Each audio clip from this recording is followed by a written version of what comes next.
there, welcome to Inquiring Minds. My name is Doug and I'm back with today's fountain pen review, this bag of pen parts.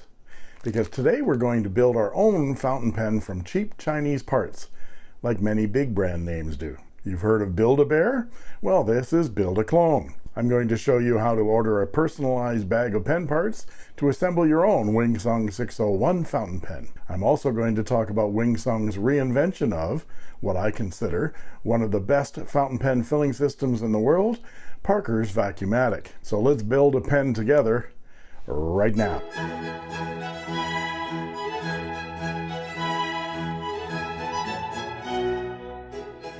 Okay, first, forgive the fan noise because it's very hot down here.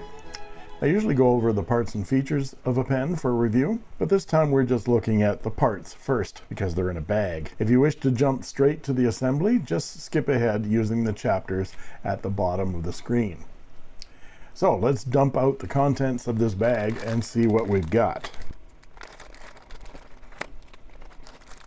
We've got a barrel and a cap and a bag of smaller parts. We've got a hood that matches the barrel. We have a collector. We have a feed and siphon tube. We have a nib. We have an end jewel piece. And we have two different kinds of pump fillers. So I've got a couple of variations on the Vacuumatic. And I've got this tool that works for installing the Wing Sung 601 and 601A vacuum pumps. So we'll show how that works. I bought all these parts on AliExpress from the store surprisingly called Pen Store. Here's a screenshot of the parts for sale. Ostensibly, the parts are here for you to replace or customize your own Wing Sung 601. But I thought, why not order all the parts in the styles and colors I wanted and then put them together? There was a huge selection of different barrels, caps, and end jewels to choose from, as well as nibs, feeds, collectors, and Vacuumatic pumps. I already had this Bobby Mini Fude nib that I wanted to use on the new pen, so I didn't order a nib. But if you like, there are 14 karat gold nibs available for this pen as well. I personally don't think the gold is worth the extra expense. Get one of these Bobby Mini Fude nibs instead. They're fantastic and really inexpensive. I chose this teal blue barrel with the slotted ink window and deep blue end jewel. There are 39 different style and color combinations from which to choose. There are 4 different body styles: the end jewel with or without ink windows, and the no end jewel with or without the ink window. For caps, you have a choice of 3 stainless steel and 5 gold. I chose the gold cap with the blue top jewel and the parallel lines. Here's my wife's Wing Sung 601A with the gold cap with curvy wavy lines. They're all very attractive. Of course, hers is the 601A style with the tubular nib, not the hooded nib. You can also get this stainless steel hood to replace the black plastic hood on the flighter version of the Wing Sung 601. That's what I did. And there are 13 different colors of plastic hoods available. You can get replacement Vacuumatic pumps for this pen as well, but when you buy the barrel, it already comes installed. You can get replacement jewels to replace the blue ones with gray pearl. The colors of the barrels and the hoods are difficult to see in the photos, so make sure you confirm what you need to match with the seller. They communicate actually very well. I bought the extra pump because they're now offering this pump in the old-fashioned original design of the Parker Vacuumatic that has the sack rather than the new piston. Let's take a moment to look at the 3 versions. On the left, you see the original Vacuumatic pump from the 1930s and 40s. This one from the Parker 51 Vacuumatic from 1946. In the middle is the modern version with a sack, and on the right is the modern version with the piston. This one here on the right is what Wing Sung originally came up with in their redesign of the classic Parker 51 Vacuumatic that was made between 1941 and 1948. After 1948, Parker went to the aerometric design like on this 1954 Parker 51. I think the Vacuumatic is superior to the aerometric. Plus the Vacuumatics hold a lot of ink. And this modern redesign of the Vacuumatic pump is an improvement on the original. It works on exactly the same principle, only the sack has been replaced with a piston. And now that I have all my parts together, let's assemble this pen. If you purchased a barrel, the vac pump will already be installed, but to remove the pump for maintenance or replacement, you'll need to purchase one of these little removal tools. You can buy 2 of these for around $3. So you remove the blind cap, fit the tool over the end of the pump, and unscrew it. There are a lot of threads, and it pulls right out. You should apply some silicone grease to the piston and a little bit to these threads as well to prevent leaking. The silicone grease allows the piston to slide inside the barrel nicely, and the silicone grease on the threads seal those threads from leaking. And slide the piston back inside and tighten it down with the tool. Just hand tight. There, that's moving really nicely, and that'll lubricate the inside of that barrel. And now it's time to fit the nib and the feed to the collector. First, locate the large channel on the collector. There's a very thin slit on the top right there, and then there's the larger channel that you can see right there. So that's the bottom of the collector. And then you're going to take your feed and siphon tube attached together and look for the bottom of the feed. The shiny round tip part is the bottom of the feed. Line that up with that large channel and insert the feed into the collector and push it as far as it will go. Check to make sure it's lined up. You can twist it back and forth until it's lined up correctly, and then take your nib and look for the slot on the bottom of the nib, put it over top of the feed and push it into the collector so that that slot lines up with the large channel, and push it down until it doesn't move. Check it again to make sure that channel is lined up correctly and the nib and the feed are lined up correctly. And there you go. Now take the collector, nib, and feed assembly and slide it into the top of the barrel. Orientation does not matter at this point. Take your hood and screw it down on top of the barrel. You notice that I'm off by 180 degrees here. I'm going to line up the top of the hood with my thumb pointing in that direction and keep my thumb on the barrel while I unscrew the hood.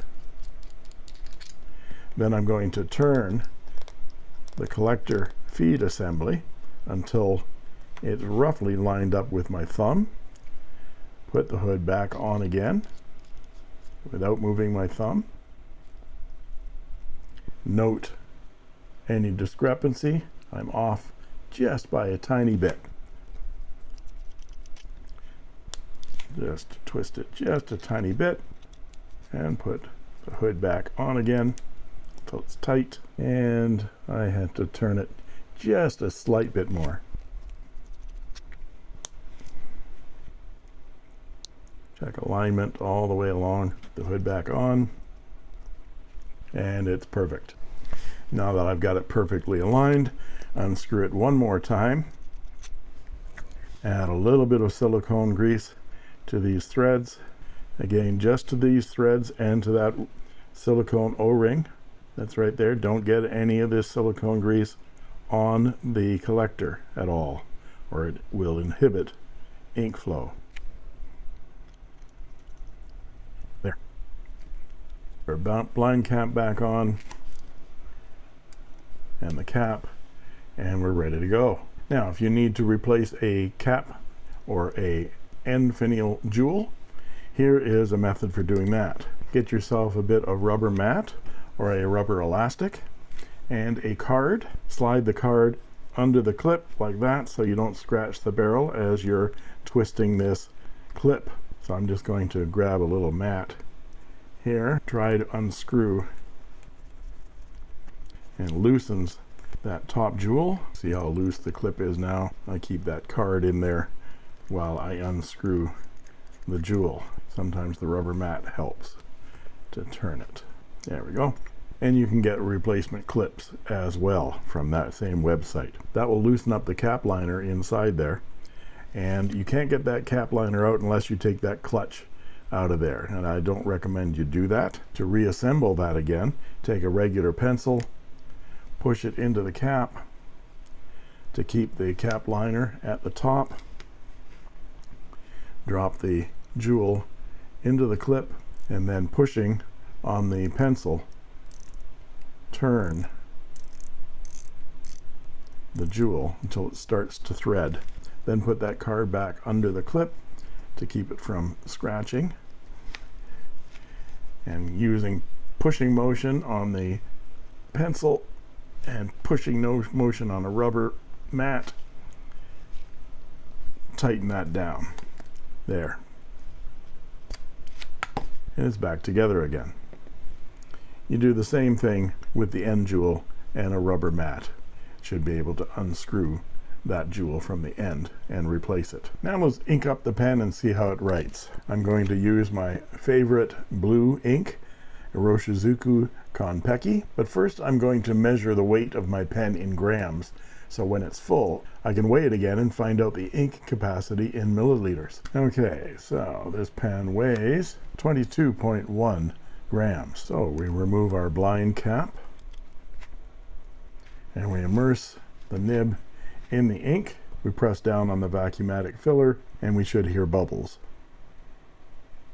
There are the bubbles. So I just keep pumping it until I don't hear any bubbles anymore. 3 or 4 or 5 pumps. It's very easy to do, and it's full. Wipe off the hood and you can see that ink window. It's full of ink. And now we can weigh the pen again. So it now weighs 23.82 grams. So that means this pen takes a whopping 1.7 milliliters of ink, which is better than any modern piston filler. So let's compare this Wingsung 601 Vacuumatic with an original Parker Vacuumatic. This one is a Parker 51 from 1947. They're almost identical in size and shape. The Wingsung has some significant differences, most notably the ink window on the barrel and the new piston type Vacuumatic pump. Wingsung has also gone with the later style arrow clip design that started to appear on the Parker 51s around the time they moved to the new aerometric filler. Many previous Parker 51s had the split arrow clip, which I think is nicer aesthetically. Some other nice changes or upgrades from the original are the fact that the hood here isn't shellacked on and the filling system is removable without a lot of effort or the need of a $100 tool. The inside of the cap shows the same clutch mechanism that was first conceived for the Parker 51 before World War II. The cap posts beautifully, deeply, and securely, and the pen balance is one of the best ever designed. Unposted, the pen is plenty long enough to write with comfortably. You can buy the Wingsung 601 already pre-assembled with a steel cap for around $16 US, which makes my purchase here totally stupid financially.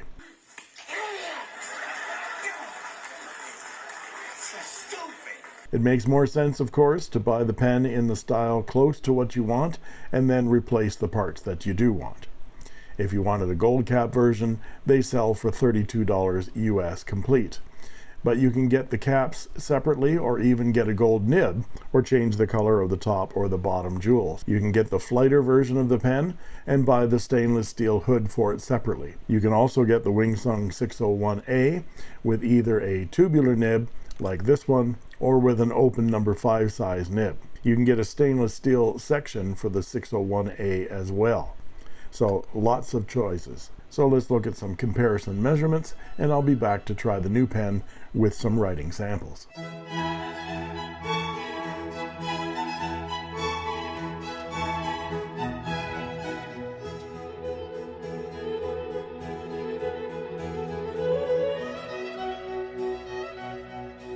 And we're back with the writing portion of the review. This is Clairefontaine 90 GSM paper, and this is the, oh, I almost wrote Parker. This is the Wingsung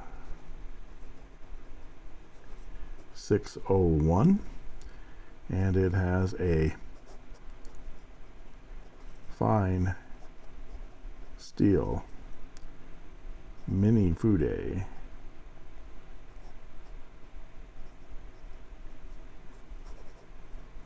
I'm going to call it Bobby nib, because that's where I got it from, Bobby.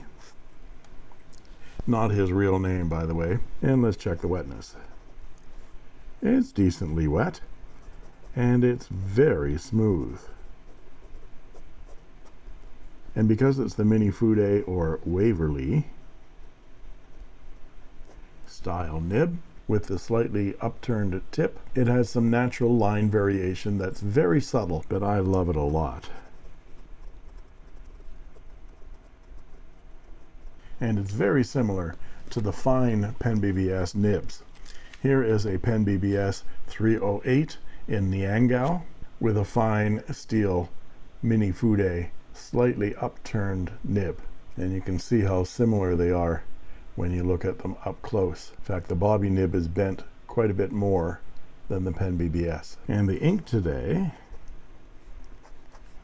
is Iroshizuku Konpeki, my favorite blue. Here are some close matches to this ink from inkswatch.com. And this nib makes a 0.5 millimeter line, which makes it a Western fine or a Japanese fine to medium on my Richard Binder line width chart, which you can find linked in the description below. And for our quote: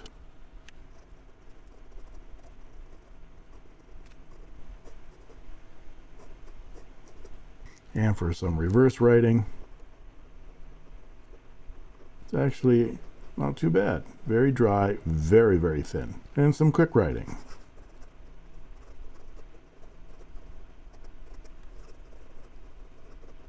That feed has no difficulty keeping up whatsoever. So what do I like and what do I not like about this fountain pen? Well, the first thing to note about this pen is that it's totally stupid. Don't call me stupid. Why on earth not? It's ridiculous to buy the parts of this pen and assemble it yourself.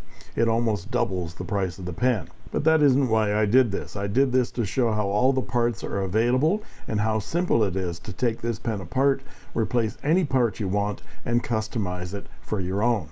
I also wanted to illustrate how ingenious this pen is in modernizing an old classic, and probably the most successful fountain pen design ever, the Parker 51 Vacuumatic.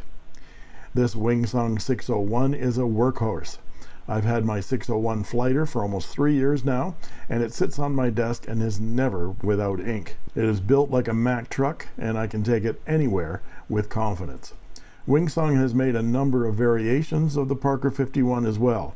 The Wingsung 601A with either a tubular or open style nib, and there is also the Wingsung 618. This is a hooded nib like the 601, but it has a screw cap and it's a piston filler and takes a lot of ink. It also has this clever lock design that you pull this to turn the piston and you push it down again and it won't turn by accident. Very clever. It doesn't post as well as the 601, but for those of you who love screw caps and cap bands and things like that, this is a really nice, reliable piston filler for very little money. And it has a very stylized Parker style arrow clip. And for vintage fans, you can have a touch of nostalgia by using the new Wingsung Vacuumatic pump that has a sack like the original. So roll up your sleeves and get some satisfaction by taking a Wingsung 601 Vacuumatic to pieces and putting it back together again with your own customizations. And there you have it. If you like this video, please like and subscribe, and don't forget to ring that bell to get instant notifications whenever a new video is posted.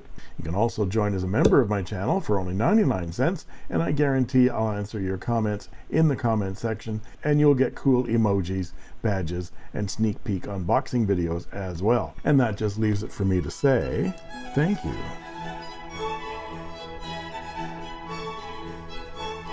for watching. And that's all she wrote.